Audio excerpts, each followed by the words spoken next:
Well, right now, only 2 victims have been identified after the devastating wildfires in Maui. The death toll has already reached 96 and is only expected to rise. Crews still working to contain some of the fires as thousands have been displaced from their homes. Many of those homes have been in families for generations. And tourists are being told to avoid traveling to Maui as volunteers focus on getting supplies to those who have been affected.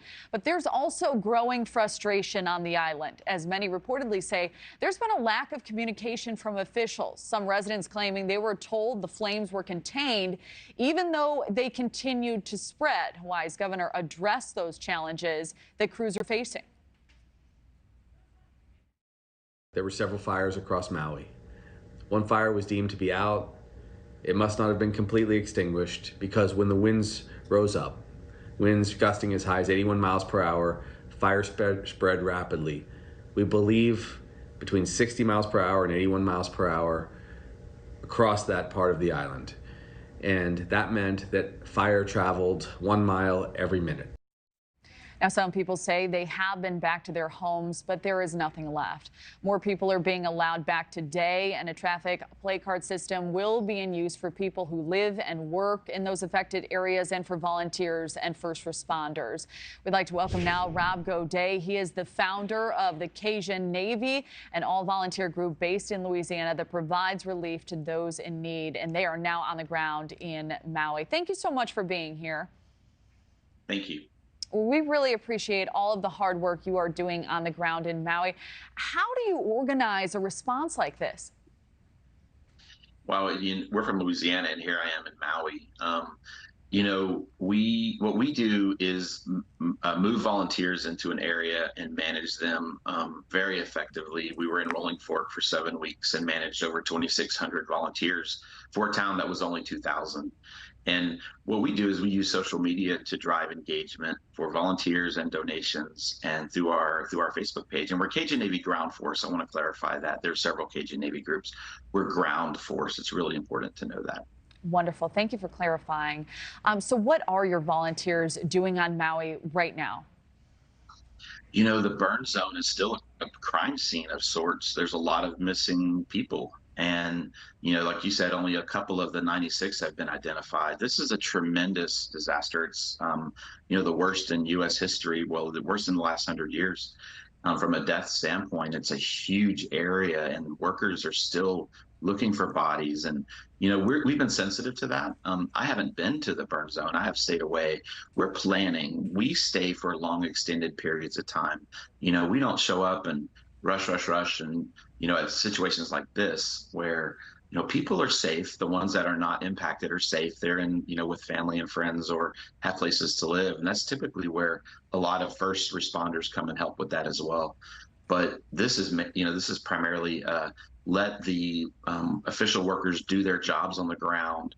And the long-term response will be the cleanup effort and assisting those folks who lost their homes. 2,200 structures were burned to the ground, 2,700 were impacted. That's an entire city, and it's going to be a huge task for the people that were impacted. The disaster, and this is so true for every disaster that we've done 15 in the last 3 years. It's not the event, it's the crisis that it creates, the human crisis that it creates. And the less capable you are of moving yourself forward, kind of on a day-to-day basis, if you're elderly or working poor or you're disabled, you're going to need a lot of assistance. And those are the individuals that we come in and help. And so our goal is to set up a base camp in the community that'll house 50 volunteers from various nonprofits that will all work together on the ground to bring relief to those folks in the burn zone. And that's a big effort. And that's what we're working on right now behind the scenes. Well, it is a wonderful effort. And, we were looking at some of those images as you were responding. Just such a dire situation.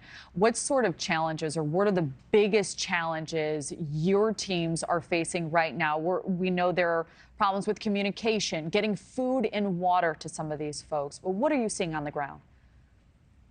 There's been a huge influx of donations. The food and water situation is fine. I'm in the main town where the airport is. There's Walmart and Target are open, and so there's not a supply shortage. There's a supply overload, to be honest. And one of the challenges with that is managing all of those supplies. It takes a lot of hands, and that's a real problem. And so, what the authorities are saying and what everybody here is saying, don't send supplies, send money. Send money to the groups that are here helping. They will spend it in the local economy. That gets the economy going, and it gets the exact things in the hands of the exact people that need it.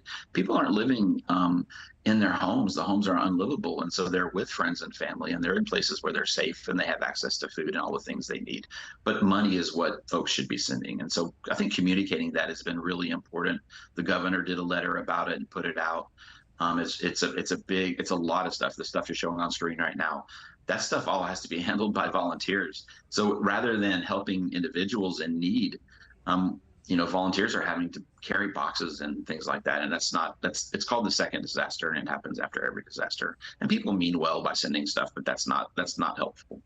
Well, it is an enormous effort. Rob Gaudet, thank you for being such a big part of it and for joining us today. Thank you for watching. Go to newsnationnow.com to find NewsNation on your television provider. And don't forget to click the red subscribe button below to get more of NewsNation's fact-driven, unbiased coverage.